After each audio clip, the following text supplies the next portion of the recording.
sa may tapat ng aming mailbox. Oh, it's a problem. Sabi ko, Why are you... actually, it's not our fault. It is your fault. Sabi ko ganyan. why are you That's parking in our front? property. Sabi ko ganyan. Eh di, pag nakapark na ganyan, eto dito ang driveway namin, gaganyan. Kaya daw yung sage.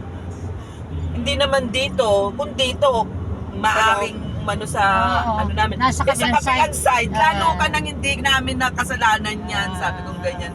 Sabi ko, kabilang side yan eh. Sabi ko, pag dito, maaari nga ka kung yung it's on the other side. Sinagi Sabi mo. ko ganyan. Ay, talagang hindi siya sa akin. So, ano nangyari? Sabi niya, okay, it's not your fault.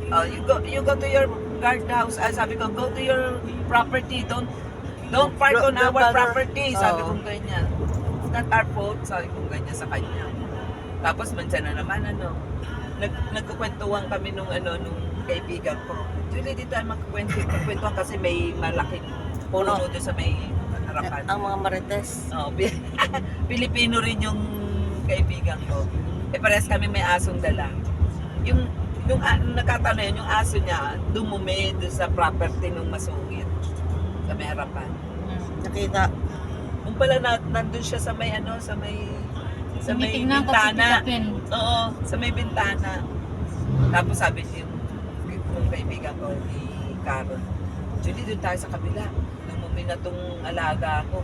Uy, damputin mo yan, sabi ko. Sabi niya, okay lang yan. Sabi niya, wala naman yung Di pumunta kami doon sa bahay nila, doon sa property. Across the street lang naman yun. Alam mo, maya pupunta yung masungit.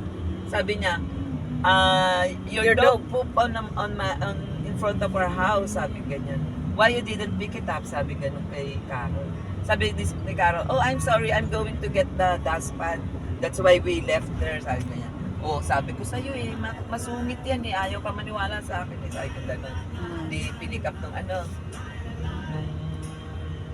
nung kaibigan ko. One time naman, naglakad